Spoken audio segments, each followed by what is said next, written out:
happened was we had several times thought that God had put it on our heart that there was a child out there that we needed to take care of. And so in asking questions, yes, you. So in asking questions, I ended up getting in touch with Annette Van Bruggen, who said, you know what, I went through Project Belong with Missy and Brandon Hoffman, and it was amazing and great people. So I called Missy, knowing her from the church, and she right away got us in, and we started the process. I mean, I think we met the very next day, and it went from there.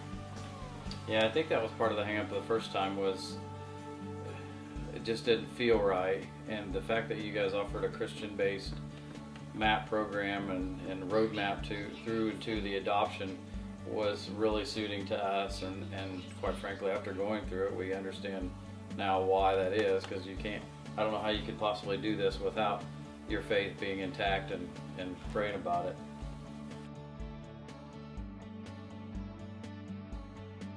It's paramount. I mean, pretty much every decision that we make is prayed about, and the glory is given to God. The decision is His, and we trust in Him. And whether we're doing it right or wrong, in His will is kind of the way we try to live our life. And Project Belong kind of was right alongside that in that same philosophy. So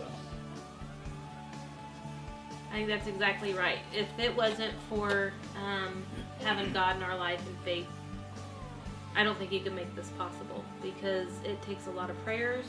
It takes a community of support, your family, your friends, your church backing you. It's a life change. It's hard, but it is such a blessing. It is so worth it. But without your faith, it's just, I don't know that we could have done it.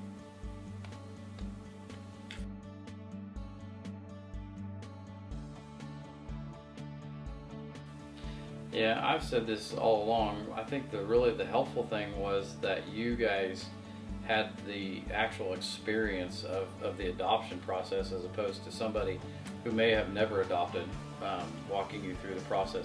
The life stories, the examples, the relation of the book work, the text books and the workbooks, back to reality, and that transition and that tie was what I found the most beneficial, really. Yeah, I agree. I think in talking with Missy during our time together, I wasn't just reading out of a book, and I wasn't just reading stories. I was listening to Missy and Brandon's story, which related to their children, and she didn't tell me all the great things. She told me the bad things. She told me the things to expect, and that's what I loved about that, is I didn't go into it thinking this is all just going to be a bed of roses. She told me this is what can happen, and this is what you're going to be looking forward to. And so once we got into a hard time, I wasn't shocked and I wasn't surprised, because I knew you've got to get through the hard times to get to the good times. And so I appreciated that, the honesty.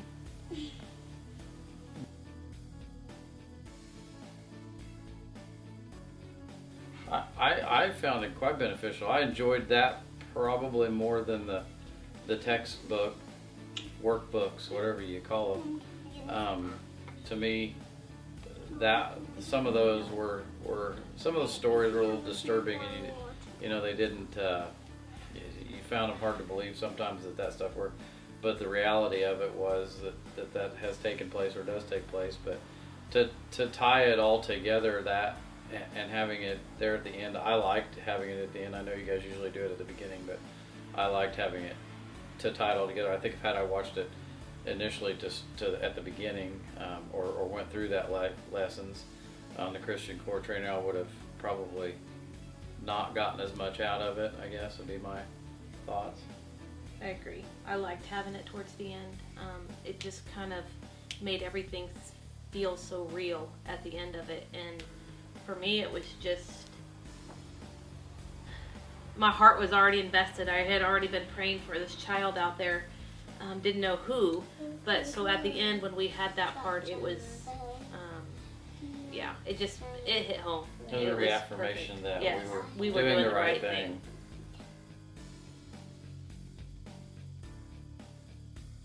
yes, I'm going to answer this just because I dealt mostly with it. When we actually started with the agency in Youthville, anytime that I had a concern or I wasn't quite sure about something or I didn't like the answers I was getting, I immediately called Missy, who in turn, she's like a mama bear, and so she was on top of things just all the time, and I never had to wait for an answer.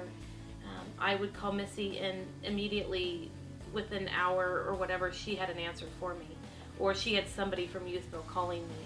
And so I loved that when she says she's going to be an advocate for you, she truly was, and I appreciated that. And offered advice along the way too. That was quite helpful. I know we're very impatient people, and I know when you don't get back promptly to Pam, it's not always a pretty sight, but that was very nice. Yeah, and Missy made it so many ways to contact her, whether it was phone, through Facebook, email, and I don't know how with having that many children that she's on top of things that quickly, but she is, so I appreciated it.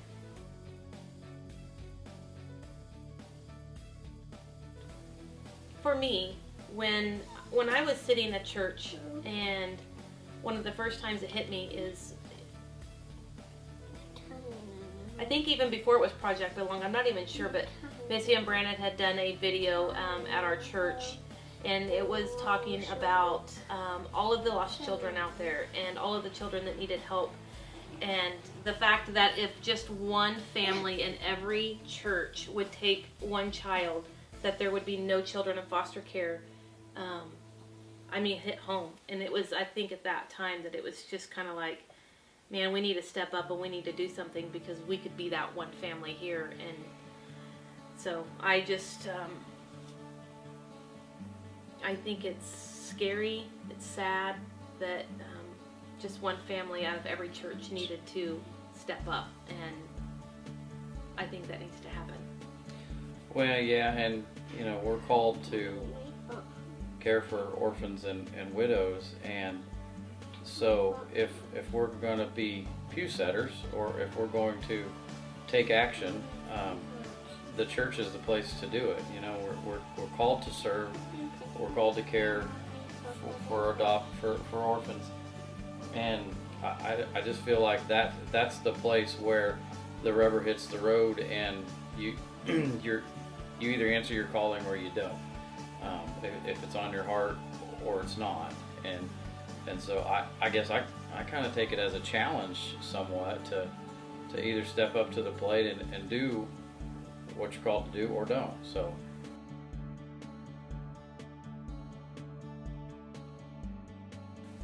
I was kind of excited because I didn't know if it was a girl or a boy, and I've had brothers and I haven't had a sister yet, but I've had brothers, and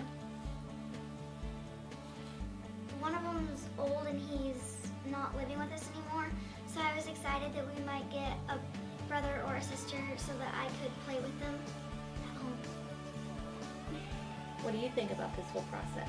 I love Mommy. Yeah, Mommy loves you. is that all? Yes. Love, just Mommy. I love Daddy. And Mommy. Who's this? Madison.